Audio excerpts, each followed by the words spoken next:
questions now. He says, we have decided to create better packages that motivate old customers to invest more in our products, and that has proven good for us. We have also raised prices of basic packages, but gave older customers loyalty discounts to keep everything fair. Older customers are our best promoters, evangelists, so we take good care of them. Okay, it's more of a comment, adding, sharing experience relates to some of your just prior comments. What questions do folks have here? Okay, Byron, I'm going to go ahead and read Byron's here. So early on, should we be building for speed or scale? For speed or scale? I'm not quite sure. What do you mean by speed or scale? Byron, do you want to go ahead and unmute and unpack? Yeah, I'll go and unmute. Yeah. Should you be building, building a less robust system, and more buggy, but actually trying to learn and understand your customer? Or do you want to build a bit more, build your SaaS service in a way that's actually going to be scalable so that when you hit that growth, you're able to scale easily rather than having to recode the whole code base or your product, basically? Oh, I see what you mean. Now, I would go early on, you want to go for speed, because at the end of the day, when you're building your initial product, the goal is to get as quickly as possible to an MVP or a product that has enough of a feature set and functionality that you can go out and get people to pay for it and get them to use it. And you discover what people like about it, what they don't like about it, what other features they want. And as much as possible, you want to let your target customers define your product roadmap and your growth. So get it into their hands as quickly as possible, because oftentimes you end up pivot and changing. I would say that half of the businesses that we invest in that end up being wildly successful look nothing like what we invested in, when they're wildly successful, because they pivot or change. So you don't want to spend a massive amount of resources building a product that you think is going to be the product that's going to scale like crazy and your customers want, and then find out 6 months later that, actually, we want to make changes to 80% of our product because of market feedback. And if I may, just a follow-up question.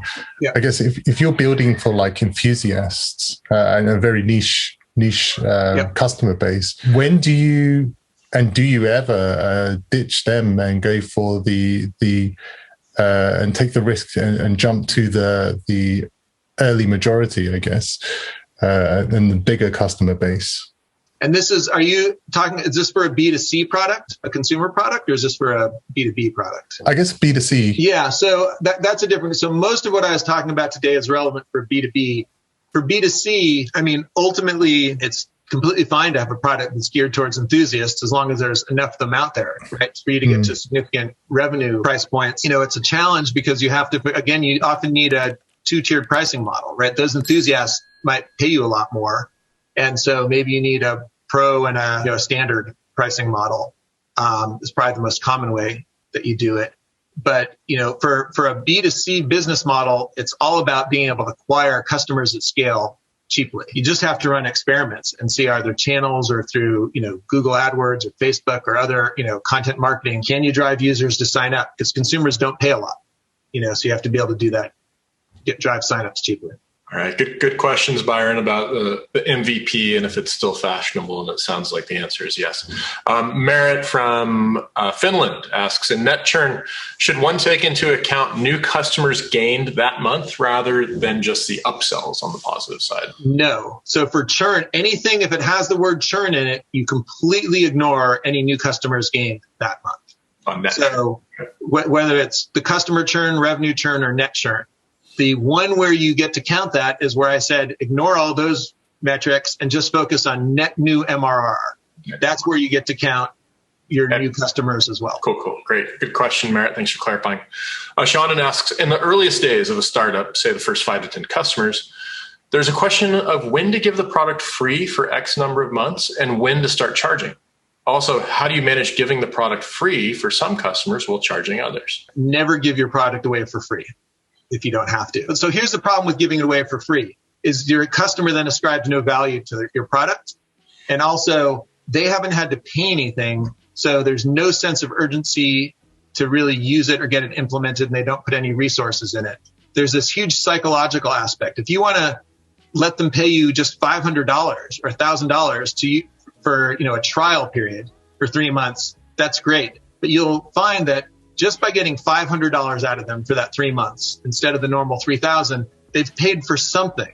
So someone in there had to get it approved on a budget, and they've got to make sure that they implement and use it to justify to somebody why they spent that $500. You will get much more usage and much more engagement from your customer. Instead of doing it for free, give a money back guarantee. Tell a customer, hey, you can sign up. If any time in the first 90 days you're not satisfied with our product, just let us know. You can cancel and we'll refund you your money. Like that's a much better way of doing it. Great answer. Manish asks, would it be recommendable to hire a UX or UI designer before launching your SaaS product into the market? It completely depends on your team. If you got the skill set and what product you're trying to build, right? So some products, the UI is incredibly important because if it's not intuitive, you're just going to, the customer can't use it right, or you get bogged down in support.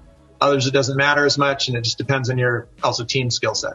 So there's no firm answer. Brian asks, are there any drag and drop low code, no dev tools that you can recommend to build an early testable version of the SaaS? What do you see from your portfolio? Yeah, that's not, we generally don't get into that level of detail. So for the most part, we're investing in companies that already have a live product that's generating revenue. We're not dealing with companies when they're sort of at that building MVP stage. They've already sort of done that and are generally into the real product build. So there are a ton of those tools. I just don't have insight to recommend. Okay.